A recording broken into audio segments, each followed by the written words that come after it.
el reino de la divina voluntad.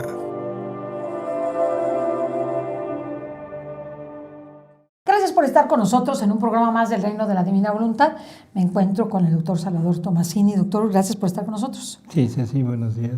Hola, amigos.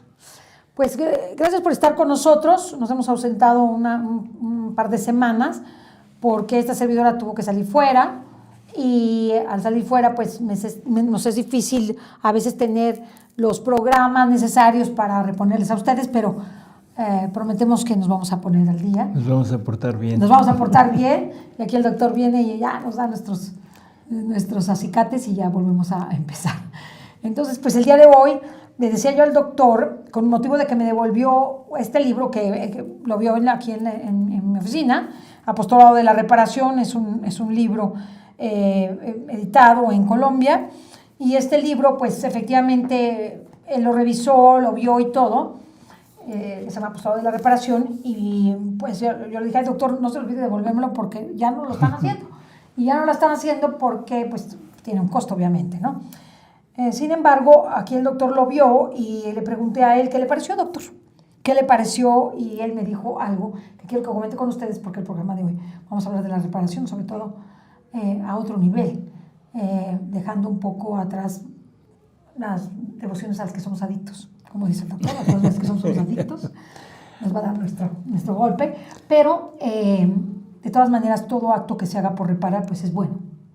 A lo mejor nos quedamos en una santidad humana, pero el hecho de no saber que tenemos que reparar, pues es peor, porque no hacemos nada y seguimos tolerando cada vez más mal, más pecado, incluso de nuestra propia familia. Entonces, me gustaría un poquito que nos hablara de la reparación.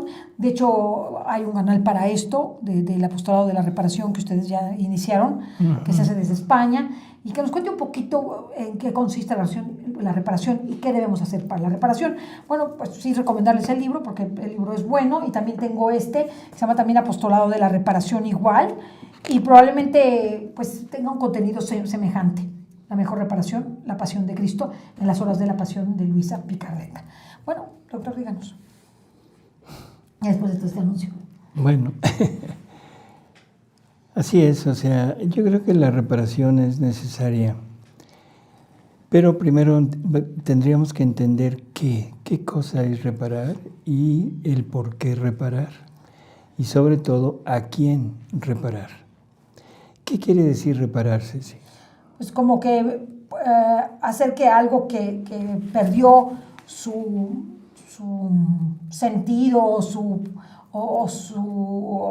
origen, ¿sí? Perdió su origen, perdió su esencia de alguna forma, tal como la tenía cuando inició, pues por diferentes circunstancias volverla a retomar al estado original. Por eso algo que se deteriora, algo que se fractura, ¿sí? Que pierde su esencia. Que pierde su integridad.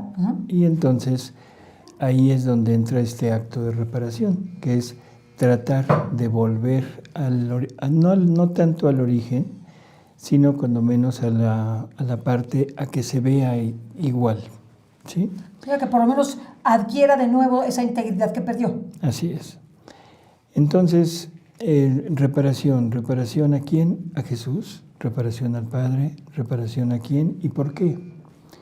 El hombre, cuando fue creado, definitivamente no requería absolutamente nada, puesto que había sido creado por Dios y había sido creado en una perfecta igualdad a imagen y semejanza de Dios en su Hijo Jesucristo. O sea que éramos prácticamente imagen y semejanza de la humanidad, del Verbo Eterno, que se llama Jesús. Sí. Durante un tiempo, no sabemos cuánto, o sea, él vivió en esas condiciones. Había una perfecta armonía entre Dios y el hombre, porque Dios había creado prácticamente al hombre para tener esa relación de amor, para poder dar salida, rienda a su esencia, que es amor. Y el amor es amar. Por lo tanto, él necesitaba amar y ser amado. Sí. El hombre, creado a imagen y semejanza de Jesús, de la humanidad del Verbo, estaba en plenitud de posibilidades de poder llevar a cabo esa relación. Podía recibir el amor de Dios y podía entregarle un amor, pero un amor igual.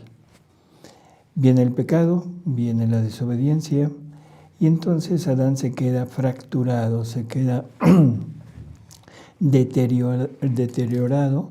Ya no es el hombre que Dios creó, Sí. sino quedó nada más con las dotes naturales que le pertenecen por naturaleza, perdiendo todos los dones preternaturales y sobrenaturales, que era lo que lo hacían capaz de poder recibir el amor de Dios y pagarle en amor a Dios. Ahí Dios tiene que empezar a rehacer al hombre. O sea, no es tanto el hombre al que tiene que rehacer, y esto entendámoslo. Dios tenía un plan perfecto de relación entre el hombre y él, y era un plan hacia él. El poder tener esa capacidad de desarrollar sus acciones, que su acción es amar y ser amado. Entonces el hombre era el instrumento específico para que Dios pudiera obtener aquello. Y aquello fue un decreto divino. No fue algo al azar, sino es un decreto divino y se tiene que cumplir, no importa lo que cueste.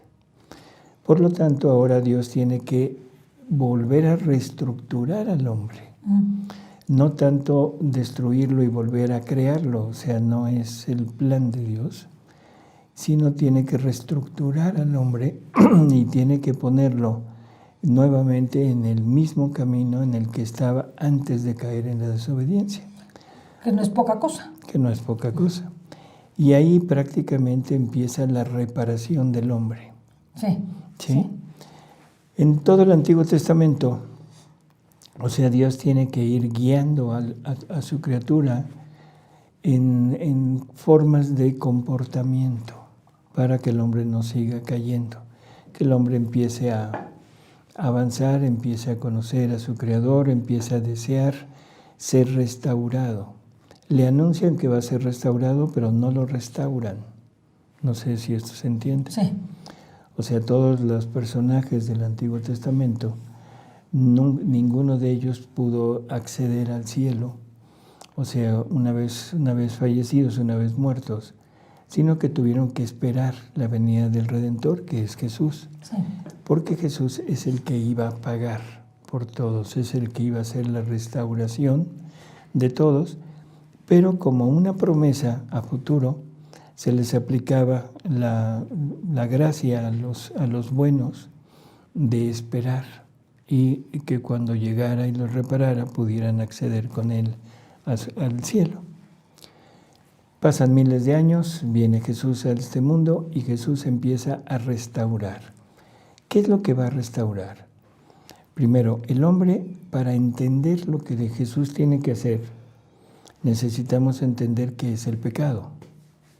Entonces, voy a hacer una pequeña pregunta a Ceci, a ver qué. ¿Qué es el pecado, Ceci? El pecado es una desobediencia a Dios, así dice el catecismo. Es transgredir la ley de Dios. Y podemos, si lo transmitimos en Luisa Picarreta, es no hacer la voluntad de Dios. ¿Qué es el pecado, Ceci? Una falta de amor. ¿Qué es el pecado, Ceci? No hacer la voluntad de Según Dios. el Catecismo de la Iglesia Católica, nos dice que para entender la profundidad y la magnitud de lo que es el pecado, necesitamos primero entender la relación que había entre Dios y el hombre y esa unión que había entre Dios y el Esa hombre. amistad, como le dicen. O sea, no es nada más la desobediencia, sino qué desunió, qué había unido Dios con el hombre y qué desunió el hombre, para entender qué es el pecado. Entonces es el desquebrajamiento de la unidad entre Dios y el hombre. Así es. En el momento que viene el pecado, habíamos dicho, el hombre se fractura. Sí. Pero no se fractura él. Fractura la relación entre él y Dios. Fractura la unión entre Dios y el hombre. Sí. Todos esos dones que Dios le había dado al hombre, todo aquello que había unido Dios con el hombre, ahora el hombre lo rompe y lo tira. Por lo tanto, el hombre se queda sin todo aquello. Hay un artículo del Catecismo, el 260, en que nos dice que el fin último de Dios, de la divinidad, de la economía divina, es la unidad, la unión perfecta de la Santísima Trinidad con la criatura. O sea, la unión perfecta del Padre con el Hijo, del Padre con el hombre, del Hijo con el hombre y del Espíritu Santo con el hombre. ¿Qué cosas habrá unido? Cuerpo, alma y entendimiento del hombre. ¿Qué cosas habrá unido? O sea, ya Todo. Nosotros tenemos 3 potencias, Bueno. ¿sí? 3 potencias del alma, que son voluntad, inteligencia y memoria. La voluntad, que siempre la hemos considerado como lo que el ser quiere, Sí. o sea, lo que yo tengo voluntad de hacer esto, yo tengo voluntad de hacer lo otro, en realidad es el motor del ser. Es cuando se pone en movimiento la inteligencia para actuar. Es lo que mueve al ser. Sí. ¿Sí? O sea, todos los dones, todos los atributos de la persona o del ser Sí. son movidos por la voluntad, es la que da el impulso para el movimiento. Sí. Por lo tanto, podríamos definir que es como el motor, y un motor que mueve todo lo que la criatura contiene. Sí. Pero Dios también tiene una voluntad, y esa voluntad es la que mueve a todo Dios, todos sus atributos. O sea, el amor de Dios, Dios es amor, nos dice San Juan. El amor no se mueve, no ama, no hace nada si la voluntad no lo mueve. Claro. Es el mecanismo, digamos, o la gasolina y el interruptor para encender, ¿no? Exacto. La voluntad se mueve y todo lo de Dios empieza a moverse. ¿Qué diferencia hay entre la voluntad y el querer? ¿Es la misma cosa?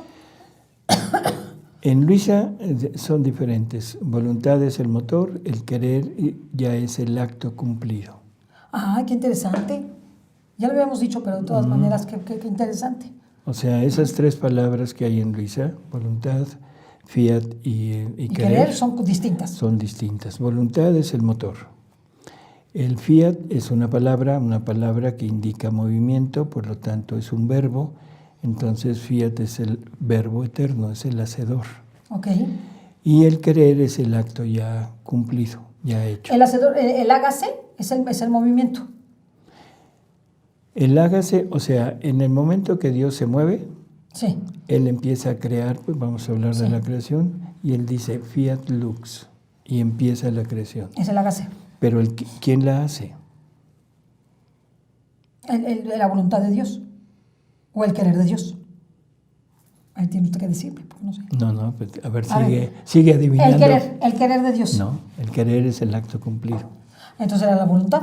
No, ese es el motor, es el fiat, el hacedor. ¿El hacedor es el fiat? Así, sí. La palabra, todo fue hecho por la palabra de Dios. Sí. O sea, Dios expresa y la palabra es la que lo lleva a cabo. Ok. Por eso San Pablo nos habla de Jesús, diciendo que Él todo fue creado por Él, para Él y en Él. Ok. Y el por quiere decir que Él es el que hizo todo. Ok. Porque es la palabra de Dios, es la sabiduría de Dios. Y por eso Él usó, al usar el fiat, usó todo el hágase, y él, cuando Dios dice algo, lo hace. Punto. Así es.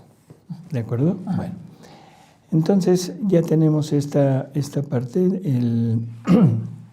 Dios une con el hombre en 3 potencias que Dios le dio al hombre, 3 potencias creadas, que son voluntad, inteligencia y memoria. Ok, voluntades, facultades intelectuales o espirituales. Ponle potencias del alma. Ok. Potencias del alma. Voluntad, inteligencia y memoria, para que la voluntad de Dios se pueda unir a la voluntad del hombre, la inteligencia de Dios se pueda unir a la inteligencia del hombre y el amor de Dios se pueda unir a la memoria del hombre. Wow. ¿Sí? Eso es lo que Dios había unido en forma espiritual. Pero Jesús va más allá todavía. En esta revelación de la divina voluntad, Jesús nos dice que el vivir en su voluntad es la vida real de Él en la criatura y que no es una vida nada más en la parte espiritual, sino también en el cuerpo. O sea, también en el cuerpo hay esa fusión. Y empieza a darle ejemplos y le dice, mira, es que yo soy latido. ¿Qué está diciendo? Soy movimiento, ¿sí? Soy latido, pero no tengo un corazón donde poder latir. Entonces, mi voluntad creó su corazón de ella en la criatura para poder latir. Ahora, un corazón sin latido no sirve para nada. No está muerto. Y un latido sin corazón, pues prácticamente queda inútil. Claro. ¿Sí? Y así va, el latido, el respiro, dice yo soy respiro, pero no hay un cuerpo un pulmón donde respirar. Soy paso, pero no tengo pies. Soy obra, pero no tengo manos. Soy luz, pero no tengo ojo. Entonces todo eso lo fue creando en la criatura para poder unir esas funciones. O sea, todo lo de Dios lo va uniendo a vamos a decirlo así, a un órgano del ser humano en donde pueda desarrollar toda la potencia que tiene. Así como Jesús es el órgano sufriente, seríamos órganos sufrientes de Dios. Nos convertiríamos en verdaderos órganos sufrientes de Dios. Sí, pero ya te fuiste hasta la redención. Estamos hablando del momento de la creación. Perdón. ¿Sí? O sea, por eso estamos tratando de ver qué fue lo que Adán desunió. Ok. Para poder entender lo que es el pecado. Llega esta revelación y ahora entendemos todo lo que Dios había unido con nosotros, voluntad, inteligencia, memoria, o sea, amor, y todo el cuerpo, el primer movimiento de nosotros en cualquier función sale de Dios. Listo. Okay. Adán desobedece, Adán peca, y entonces todos aquellos dones, todas aquellas uniones se quitan, o sea, Adán se queda solamente con lo propio. Sí. Y por eso es que Jesús dice que en el momento que el hombre pecó, en ese momento Dios ya no podía seguirlo amando. O sea, Dios quería amarlo, pero no tenía ya una forma de poderse dar, porque ya no había un receptáculo. ¿Que perdimos la impronta divina? Uh-huh. Y perdiste todo lo que Dios había puesto de Él en ti, que era lo adecuado para poder recibirlo a Él. Entonces, cuando entre un hombre y otro hombre se mataban seres que no eran seres humanos. Visto así como lo estás diciendo y tan descarnadamente. Pues es lo que me está diciendo, doctor. Pues así es. Sí, entonces matar no era tan malo como ahora. No, momento. O sea, estamos hablando de que el ser humano racional, el animal racional, quedó sin lo necesario para poder unirse a Dios. Sin lo divino. Era prácticamente un ser que era tomado como un animal, pero un animal muy superior a los animales. Era un animal racional. Sí. ¿Sí? Ok. Sin la capacidad de poderse unir a Dios. Sí. Ahora, ¿era malo matar? Siempre ha sido malo matar, pero no tenía la connotación que tiene ahora. Sobre todo si tomamos en cuenta las palabras de San Pablo y tomamos en cuenta la definición de pecado, nos vamos a dar cuenta que probablemente no era tan malo como tú dices. San Pablo nos dice que la ley nos hizo reos de pecado. ¿Qué quiere decir? Que San Pablo te está diciendo, hasta antes de la ley yo no sabía lo que era pecado. Por lo tanto, no pecaba. Cuando conocí la ley ya pequé. Cuando conozco la ley, eso es cuando ya se me hace patente y entonces de ahí en adelante las cosas ya son diferentes. Son apreciadas a la luz de la justicia divina de manera diferente. Así es. Porque ya sabes, es la ley. Tú transgredes la ley y es pecado. ¿Qué se necesita para que sea pecado? Pleno conocimiento y pleno consentimiento. Y también plena advertencia. Por eso, pero sobre todo conocimiento Y y consentimiento. consentimiento. Entonces, antes de esto no era conocido. ¿Sí? Sí. Y por eso Jesús dice en los escritos de Luisa que viendo que el hombre iba cada vez peor, le tuvo que dar una ley. O sea, la ley de Moisés, o sea, es como la parte de regla para decir, empieza a comportarte como Así. debe ser, y así es lo que Esto debes. no lo puedes hacer. Y esto debes hacer. Ser. ¿Sí? Llega Jesús, miles de años, llega Jesús, y ahora tiene que volver a unir aquello. Bueno, esto es en forma teórica. ¿Sí? Ahora vamos a verlo en forma práctica. Sí.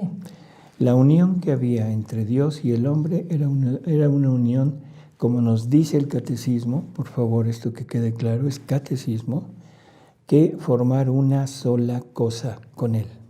Con Dios. O sea, es de tal manera esa fusión de hacer una sola cosa. Ya no hay tuyo, ya no hay mío, todo es nuestro. La siguiente pregunta sería, entonces, ¿a Dios le duele más lo que sufrimos cuando estamos en esa sintonía o armonía con Él o fusión con Él que cuando no? Es una forma de hablar. Porque no es lo mismo, este es el hijo de vecino, bueno, pues ahí sí, ahí se cae, pues que se caiga, ¿no? Si se muere, pues se murió. Pero pues, se murió mi propio ojo, se murió mi propia boca, se murió mi propia nariz, mi propio pulmón. ¿Me expliqué, verdad? Ajá, y yo me quedo sin poder ver, sin poder oír, sin poder respirar, En sin esa poder persona. latir en esa persona. Y entonces el dolor de Dios es inmenso. Y entonces ya estás empezando a entender lo que es el pecado. No es una ofensa. No, pues una El ofensa. pecado no es una ofensa. Una ruptura. El pecado, cuando decimos desobediencia, es alguien desobediente, un niño que desobedece al papá. Bueno, es grave, sí, en cierto modo, pero al papá no le pasa nada. Es que es mucho más. El pecado es mucho más. Por eso te digo que te vayas al catecismo. Y la definición que diste del catecismo no es verídica. ¿No hay que decir es una desobediencia a Dios? Del catecismo que aprendemos en Ripalda. El ¿no? Como catecismo de la decía, ¿no? Iglesia De la Católica Iglesia te marca perfectamente que para entender la magnitud del pecado necesitamos primero entender esa unión que había entre Dios y el hombre. Ese es el pecado, o sea, esta ruptura. Y una ruptura que al hombre lo deja como hombre, Ciego. pero a Dios lo deja sin poder desarrollar su vida. Y desarrollar. El hombre puede desarrollar su vida humana que lo va a conducir a la muerte espiritual, sí, pero el hombre sigue actuando con lo suyo, pero Dios ya no puede actuar. Ay, no, es que doloroso. Dolorosísimo para Dios. Vaya. Es dolorosísimo. Digo, siempre entendí que le dolía, pero ahora sí entiendo por qué le duele tanto. Porque ya dejó de ver, dejó de oler, dejó de sentir, dejó de amar. Dejó de repetir su vida en la criatura, que eso es lo que él quería. Ese era el punto. Y sobre todo, el punto principal es ya no puede desarrollar su única acción, que es amar. Porque si Dios es amor, la única acción que tiene el amor es amar. Y la única necesidad de ese amor, aparte de amar, es ser amado. ¿Sí? O sea, se quedó mocho. Se quedó. Mocho. Se quedó con su plan frustrado. ¿De acuerdo? Sí. Bueno, eso Qué sufrimiento. es un sufrimiento terrible y sobre todo una incapacidad de poder seguir con su plan.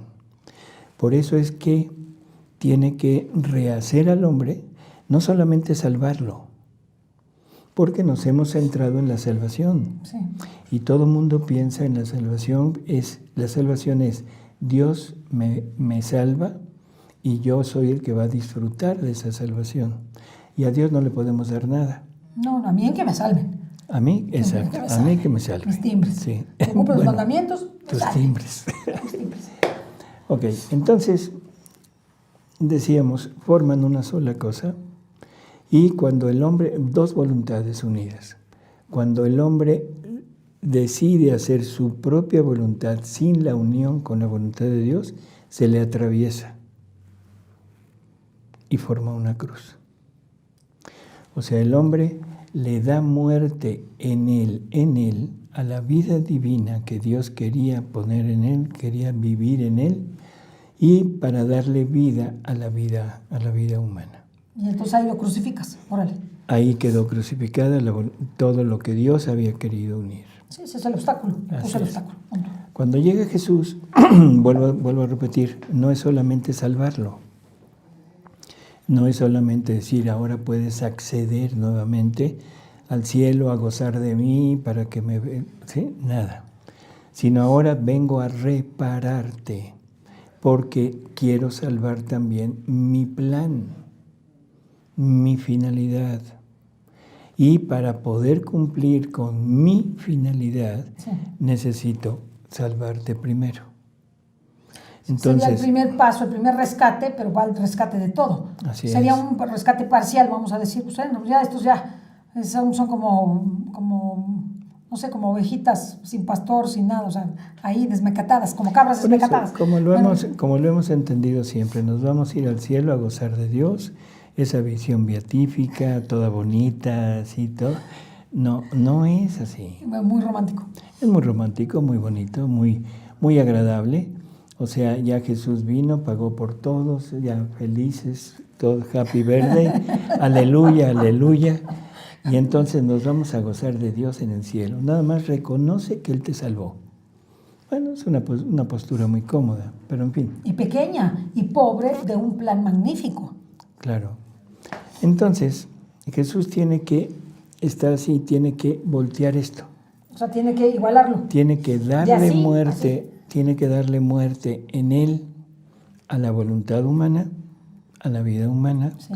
para darle vida nuevamente a la voluntad divina, a la vida divina. Y eso se hace, o sea, a través de muerte. Muerte de voluntad humana aquí. Para empezar, nada más así un poquito, bueno, antes que eso, en el Evangelio hay una frase de Jesús que la hemos aplicado única y exclusivamente al matrimonio, que es cuando dice, no separe el hombre lo que Dios ha unido. O lo que Dios ha unido, no lo separa el hombre. Es lo mismo. Que muy ¿sí? romántico, pero muy fuerte. Sí, pero nos hemos limitado a la unión entre hombre y mujer, cuando que esto va mucho más allá. Si nos dimos cuenta ahorita de lo que estuvimos diciendo, todo lo que Dios había unido con el hombre, eso es lo que el hombre no debería de separar, por ningún motivo. Entonces, vamos, me lo voy a meter en aprietos, perdone, doctor, pero por favor.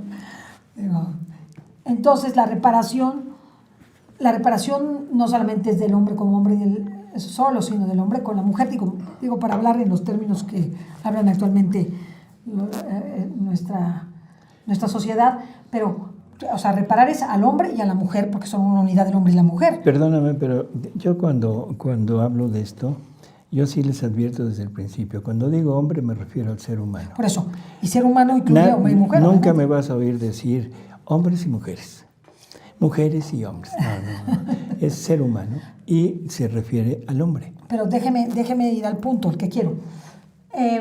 La ruptura fue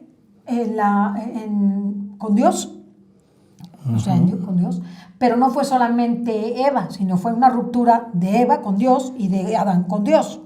Eva rompe con Dios, sí, pero rompe con Dios no en esta magnitud que rompió Adán. Lo de Adán es más fuerte. Sí, porque Adán era en la cabeza de misión y era el que tenía todos estos dones y que como estaba condicionado. Si Adán hubiera pasado su prueba, si Adán no hubiera pecado, él hubiera podido llevar a Eva con el Señor y decirle, mira, esta mujer, o sea, pasó esto y esto. Y entonces dice Jesús, que le hubieran borrado de la mente todo lo que Satanás le había puesto. Sí, le hubieran dado una pulida. Una remasterización. Así, y que todo hubiera quedado igual y Adán hubiera hecho su primer acto heroico. Y lógico, Adán hubiera salido victorioso y en ese momento Adán podía transmitirle a Eva todo este conocimiento. igual que ahora Luisa nos lo está transmitiendo a nosotros. Sí. Pero primero Luisa tuvo que pasar su prueba, tuvo que instaurar el reino en ella, o sea, a través de su vida. Sí. Y ahora nosotros podemos acceder a eso gracias a las enseñanzas de ella. Pero Eva tenía que... Sí. ¿Eva tenía que qué? No, No, dígame. Eva tenía que aprenderlo de Adán. Muy bien, eso me queda claro. Pero ahora voy al punto neurálgico. El punto neurálgico es la reparación, que es restablecer el vínculo, la fusión entre Dios y el hombre, o la relación. Es también con la mujer. Es también con la mujer, obviamente. Sí, sí. Pero bueno, déjame ir al punto. Si yo voy a Santa Clara y San Francisco de Asís, como unidad de lo que Dios ha unido, no lo separe el hombre, una unidad misional con un efecto trascendente hacia lo eterno, ¿sí? Y público además, porque es público, no repara igual que usted solito ahí con sus propias fuerzas sin su Eva. Perdóneme que sea tan clara. No, yo pienso que estás hablando de lo que siempre te ha apasionado, ¿sí? Y que definitivamente no es ni el tema, ni es, el momento. Por eso, espérame. Sí. O sea, el plan de Dios era para todos, hombre y mujer. Okay. Pero cuando Dios decide hacer una obra que va a ser universal, primero lo trata con uno. Y cuando ese uno le corresponde, le paga todo lo que él quiere, en ese momento él ya pone a disposición de todos ese plan. Y es el mismo plan para el hombre y para la mujer. Pruebas, hombre, son muy sencillas. O sea, Adán era hombre en cuestión de género, sí. Y era cabeza de misión del reino de la divina voluntad en la tierra. Claro. Adán lo pierde, o sea, no importa por qué lo pierde, y ahora, ¿quién lo restituye? Luisa, mujer. O sea, es idéntico, nada más que Dios escoge a un género para poderlo llevar a cabo. No hablo de María porque María es otra cosa. Sí, María es otra cosa. María no entra dentro de este plan, María es la reina de este reino porque ella lo vive en plenitud. Sí. María es inmaculada, o sea, pero ella no nos lo podía transmitir. Y la finalidad de María no era precisamente el reino, sino era la redención.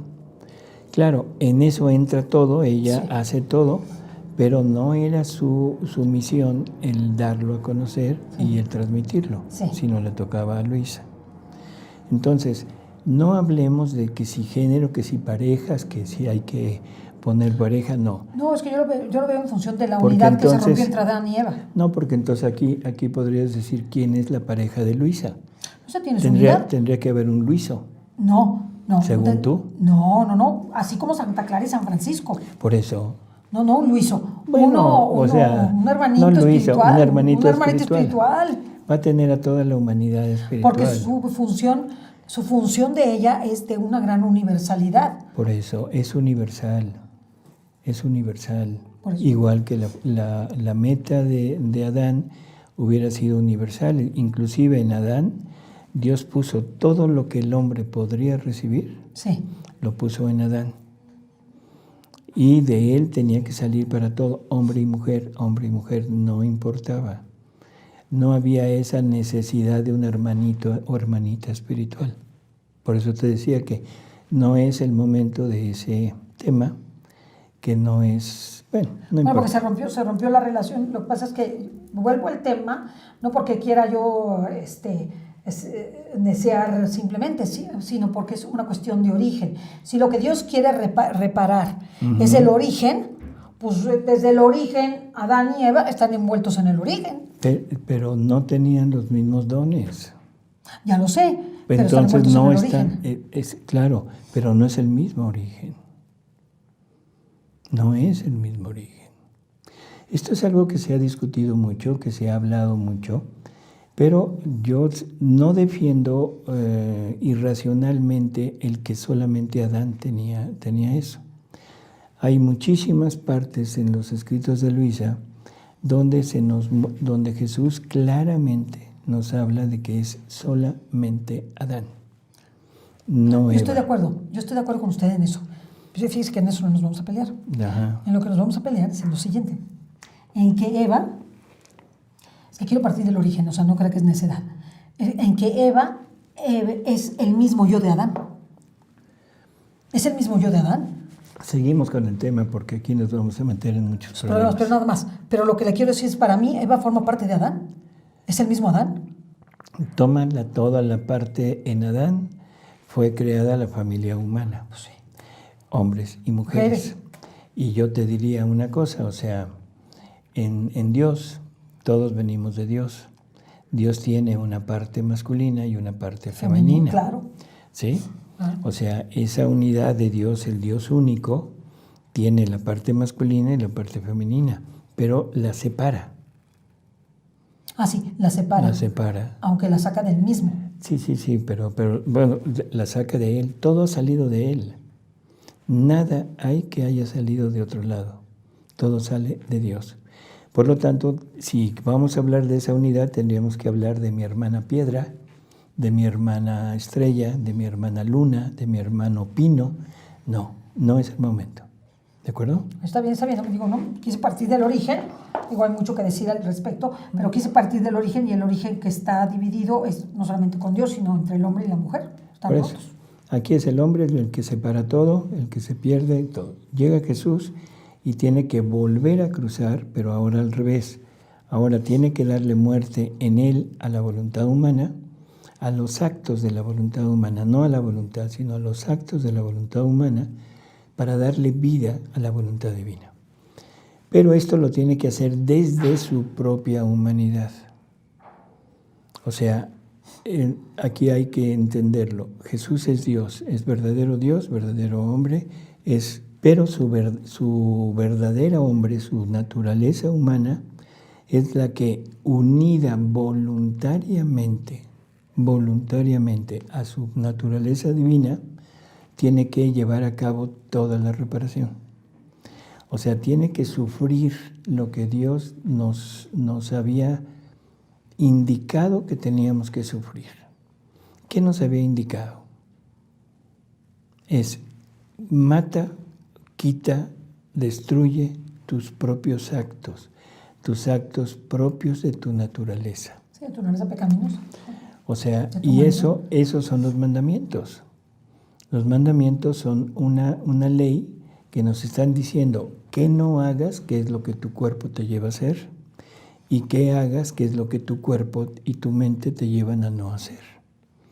Y ahí se refleja perfectamente en San Pablo, cuando dice, ¿quién me librará de este hombre viejo que no me deja hacer el bien que quiero, pero me lleva a hacer el mal que no quiero? Esa dualidad, ¿sí? Sí, que la tenemos por el pecado. Sí. Entonces, no, por naturaleza. Sí, pues ya. Y por naturaleza creada por Dios. Pues sí. ¿Sí? Sí, pues sí.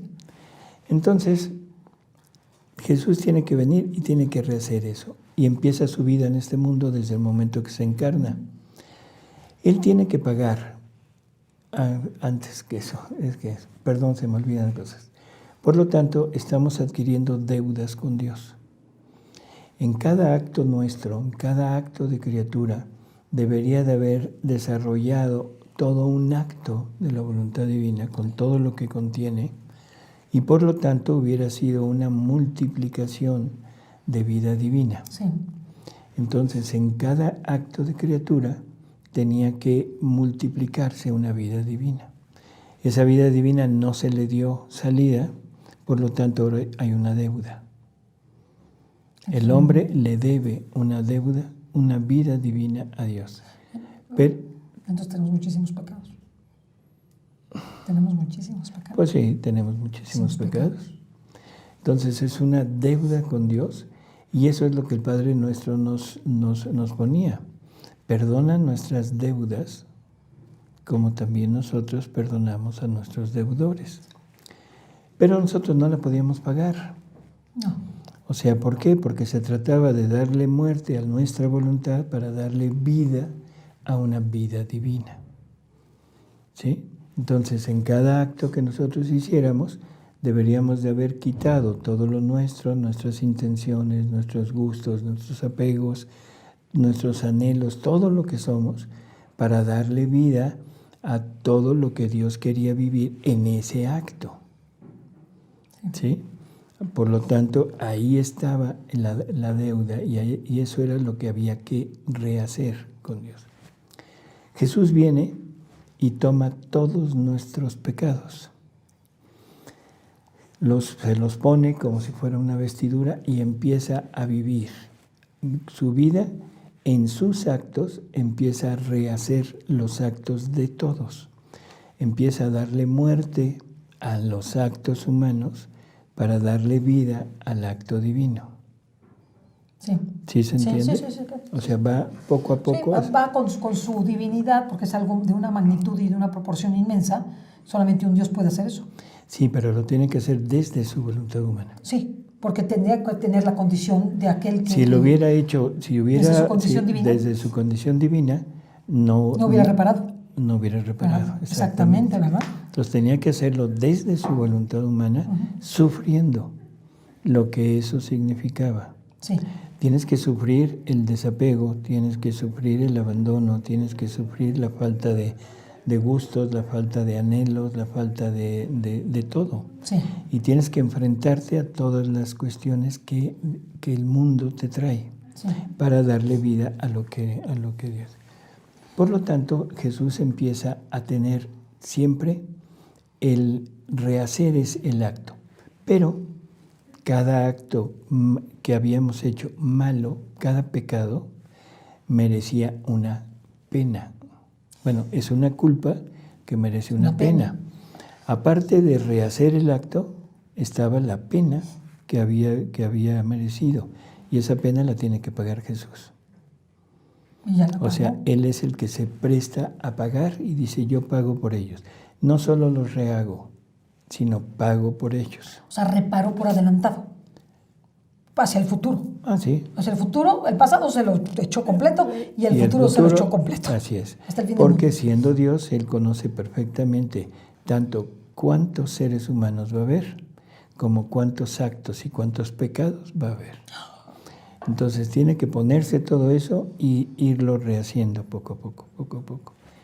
Ahora, en el rehacerlo era hacer lo contrario, el sufrimiento de darle muerte a lo suyo y de darle vida a la parte divina.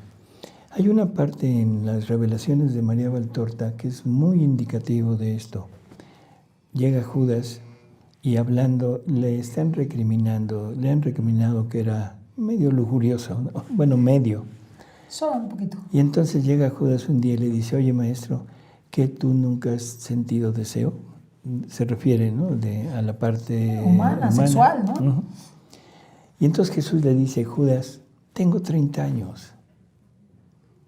¿Qué le dijo? Pues que sí. Por supuesto que sí. Soy un ser humano. Soy un ser humano perfecto, completo, todo, pero lo he vencido. O sea, lo he vencido con mi voluntad, unida mi voluntad a la voluntad divina.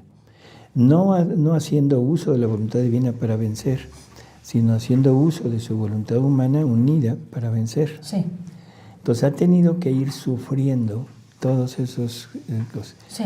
Y nos dice tanto la revelación en la carta a los Hebreos como en San Pablo y en los escritos de Luisa, que Jesús tuvo que venir a sufrir todos los sufrimientos que toda la familia humana iba a tener que sufrir.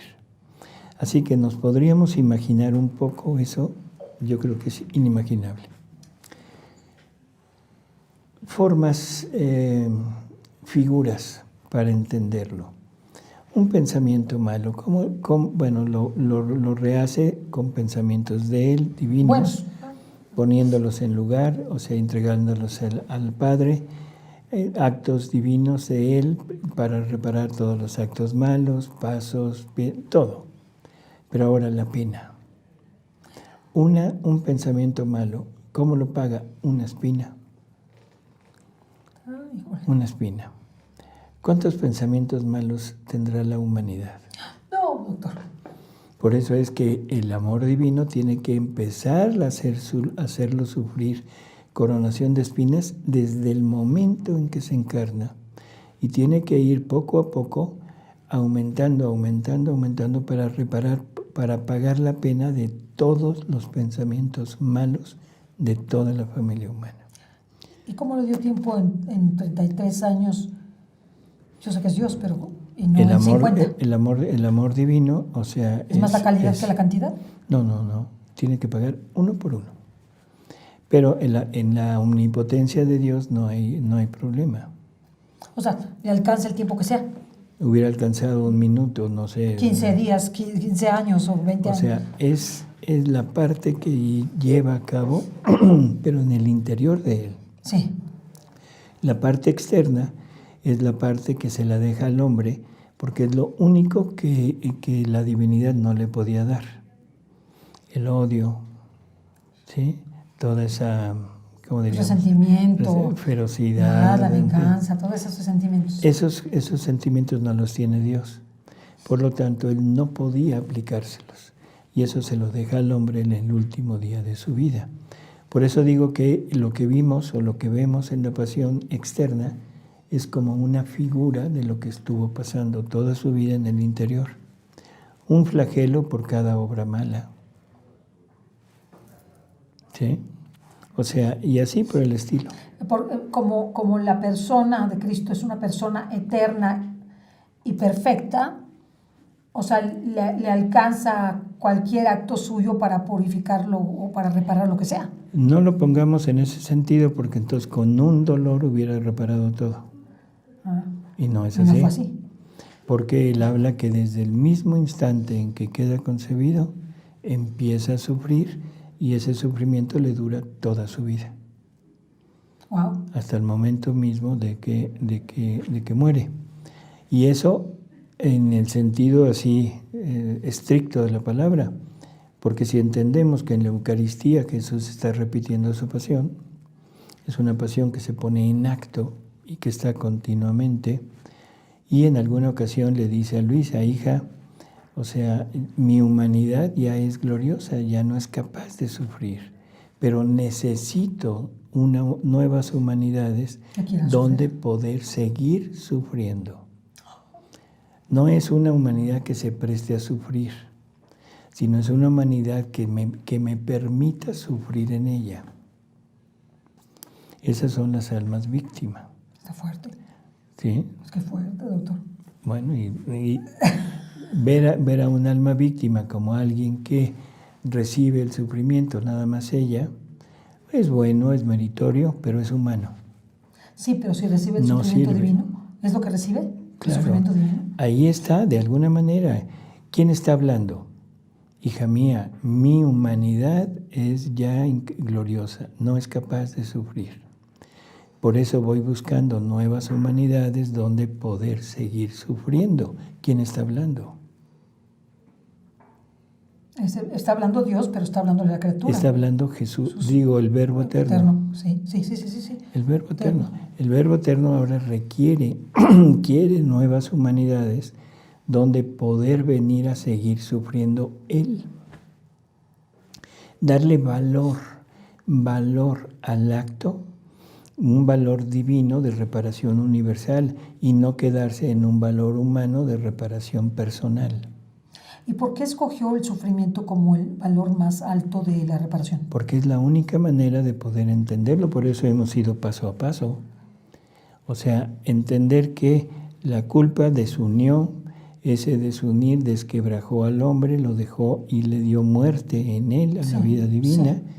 Y ahora cada acto que haces es un acto que queda totalmente desunido de Dios y que aparte de la deuda, aparte de eso tienes ahora una culpa y una pena. Y Dios es infinita justicia. Le debes, págale. Toma chocolate, paga lo que debes. Más o menos. O sea, es necesario pagarle. Sí, claro. Entonces es Jesús quien paga. Aunque nosotros nos sumerjamos siendo almas víctimas en esa aceptación completa de la reparación por Jesús, Él sigue sufriendo en nosotros. Era lo que le decía, o sea, ya no solamente, o sea, está sufriendo, que si a mí me duele el estómago y yo lo estoy ofreciendo, por decir algo, ese sufrimiento, Jesús le está doliendo el estómago. ¿Cómo lo puedo...? Sí, o sea, todo desde lo intelectual, emocional y espiritual, Él lo está sufriendo si estoy tan unida a Jesús. En la divina voluntad, o sea, sí, o sea, es Jesús quien lo está pasando. También lo está pasando Él. En la divina voluntad. Entonces, ¿y que no hay otra cosa? No, sí hay otra cosa. ¿Cuál sería la otra cosa? En la voluntad humana. Y aquí entran tus libros. Sí, que son la voluntad humana. Ahí es a donde voy. O sea, todo no ha sido más que un preámbulo para entender ahora qué es lo que pasa. Ok. Jesús reparó por nosotros. ¿A quién reparó? Al Padre. Jesús todo lo que hace, todo lo que sufre es para reparar y para rehacer al hombre ante el Padre Celestial. Sí. El Padre Celestial recibe de Jesús a toda la familia humana, a toda, la recibe ya como rehecha. El Padre ya tiene con Él a toda la familia humana, a toda. Toda la satisfacción. Toda la satisfacción, todo el amor, toda la gloria, toda la adoración, todo lo que la familia humana debería de haber hecho, pero hecho por Jesús. Bueno, ahora, ¿quién quedó maltrecho? Jesús. Jesús. Sí, no, Jesús quedó en un Ahora, sufrimiento horrible. la reparación de nosotros va a ser hacia Jesús. Ok. Y unidos ya con Jesús, en ese momento podemos unirnos con Él para llevarle al Padre Celestial todo lo que Él llevó. Si Él ya lo llevó, ¿qué le agrega al Padre Celestial que ahora se lo lleve yo con su Hijo? ¿Le agregas tú? Ah, interesante. O sea, se le agrega, es un plus. O sea, Jesús lo hizo todo por todos. Sí. Pero no fuimos todos. Fue él solito. Fue él solito y dijo, aquí está lo aquí de está todos. Todo, Padre. Pero si tú te llegas a unir en este punto, ahora vas Jesús y tú. Ya son dos. ¿Y cuál es el efecto? ¿Para quién? Para Dios. ¿Te parece poco efecto el ver que una criatura voluntariamente repite la vida divina y repite todo lo que Jesús hizo y ahora se le da como duplicado todo lo que el Padre tenía que recibir?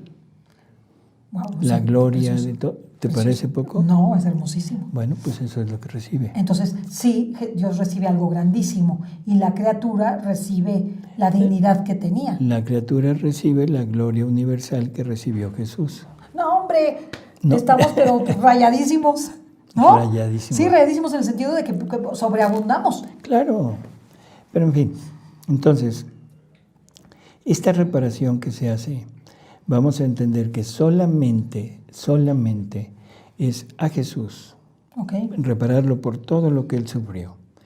¿Cómo lo voy a reparar?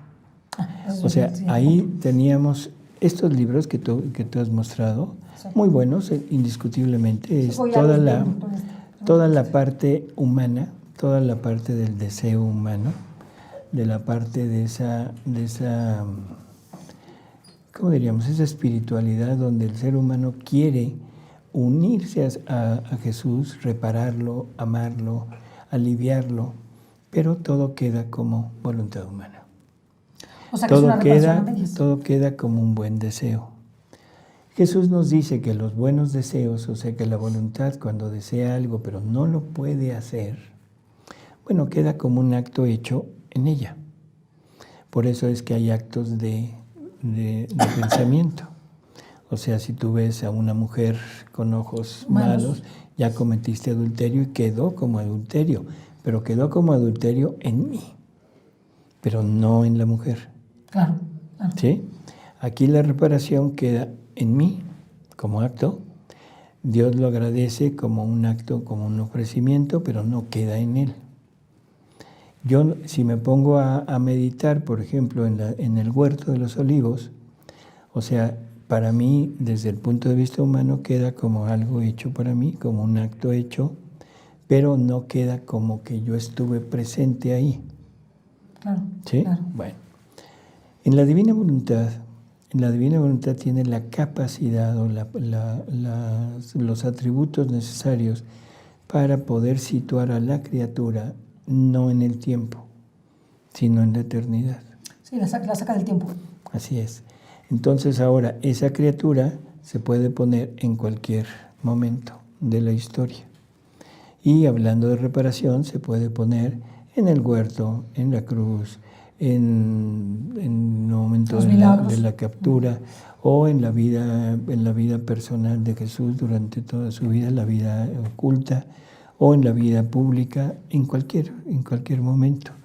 Y ahí estamos, no solamente tomando parte, o sea, viendo, concurriendo, amando, ayudando, reparándolo ahí en ese momento, sino que ahora tenemos que hacer lo mismo. Y por eso a estos libros, ahora Jesús nos da a través de Luisa un libro que es exclusivamente de reparación, que se llama Las 24 horas de la Pasión de Jesús. Que no es que menospreciemos esto, por favor, no es menospreciarlo, sino es que ahora es un salto, un brinco hacia la parte divina, en donde la criatura toma parte ya en la pasión de Jesús. Wow. Y está con Él, y está junto a Él, y haciendo lo mismo que Él hizo.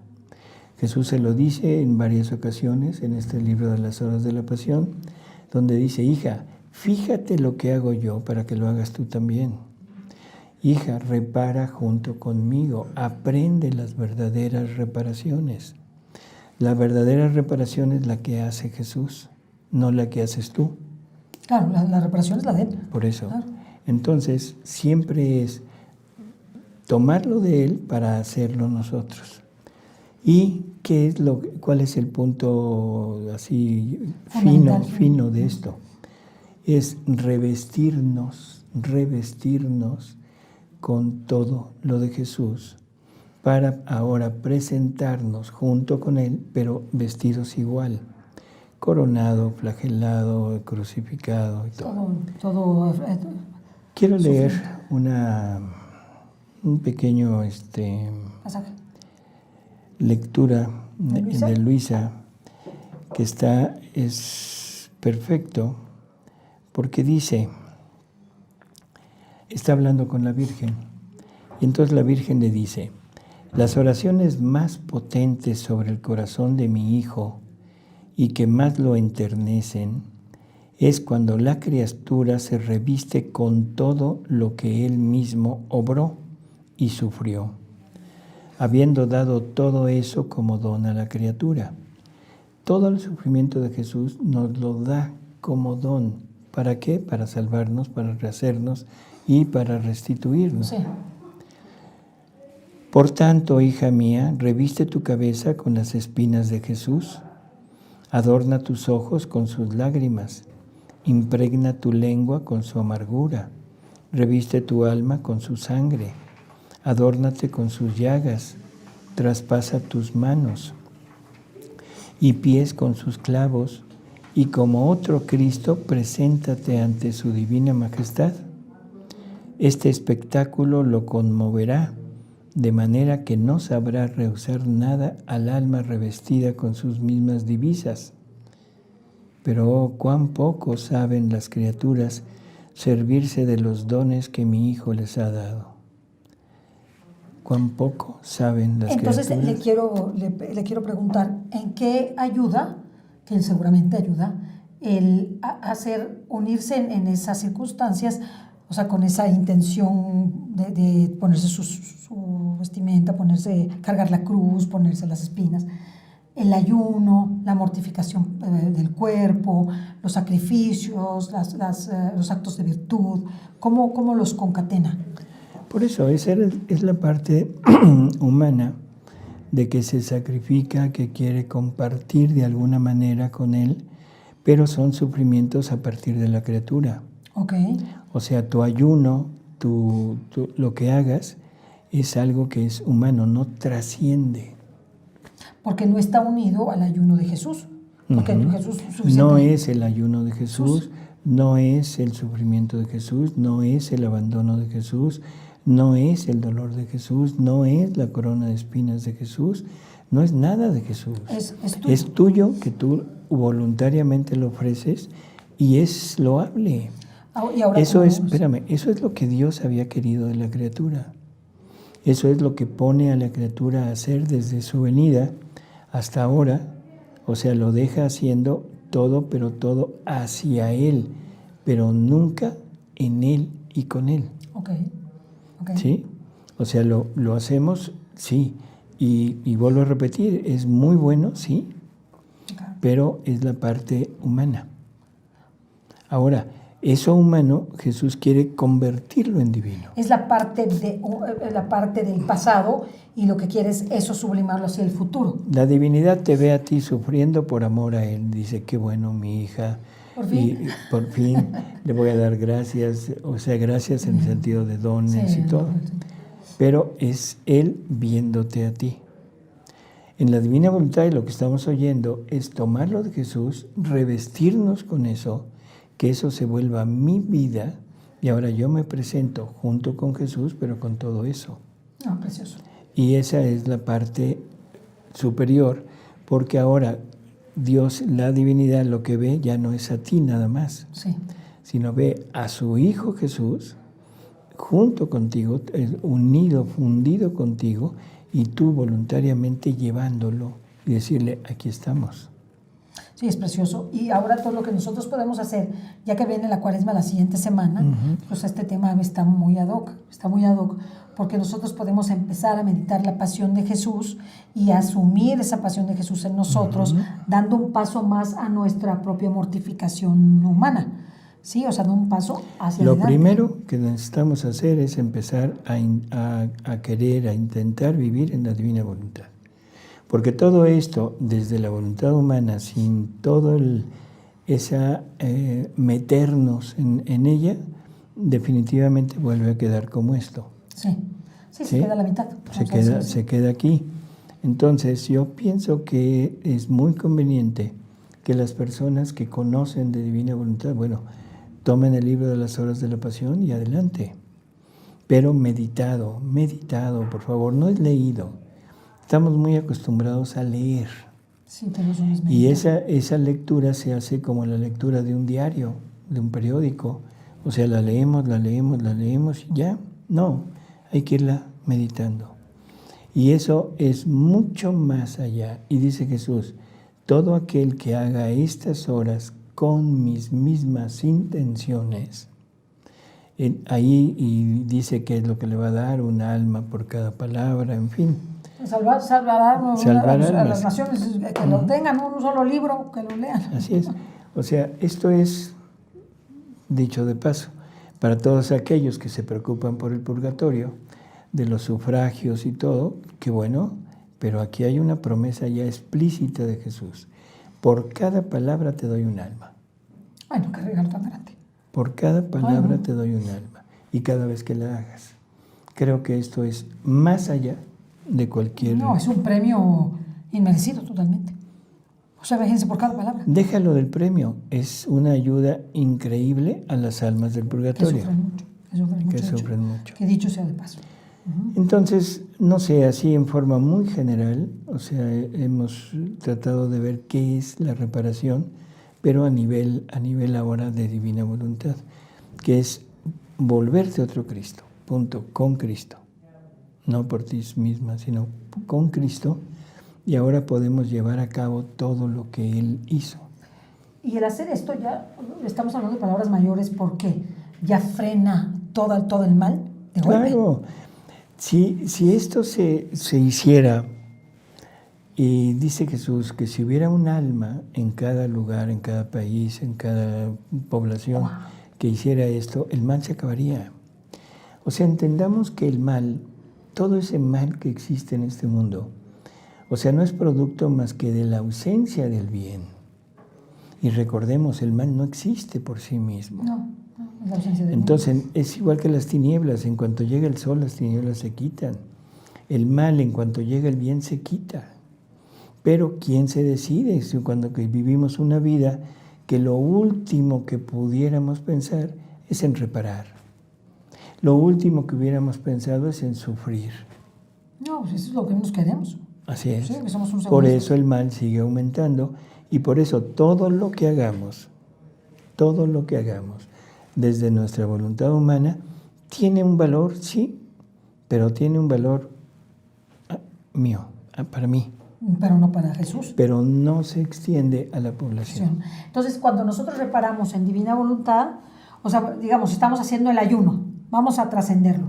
Estamos haciendo el ayuno, cuando yo me uno a ese ayuno que Jesús empezó a hacer desde después de la última cena hasta que lo mataron, porque es un ayuno súper largo y súper penoso, además, porque no le dejaron tomar agua, no lo golpearon todo el tiempo, se desangró, todo eso. Si yo uno, ese ayuno tiene un valor muy grande, si Dios lo toma mi ayuno como participación de su sufrimiento. Entonces ya no es un ayuno igual, ya no es un solo ayuno mío, personal. Por eso, pero ahora únete a la divina voluntad. Sí. Es igual que las cadenas, por ejemplo, del rosario. Sí. Van a juntar, no sé, X número de... Sí, de hecho se va a hacer el día de mañana, va a ser un rosario mundial. Se van a unir mundialmente con Mater Fátima, que los invitamos a amigos también a rezar el rosario de manera, pues de forma mundial, ¿verdad? Puede ser por la paz del mundo, por los sacerdotes y por la vida de la familia. Esa parte está bien, o sea, es una buena acción, pero no tiene la fuerza de un acto divino. No es humano. Se puede juntar ¿cuántos millones hay? 7,000 millones de habitantes. Son 7,000 millones de rosarios, o sea, en caso de que fuera así. Es muy fuerte, sí, la Virgen lo va a recibir con muchísimo gusto, por supuesto, pero es más un acto divino que todo eso. Un acto. Un solo acto en divina voluntad. Wow.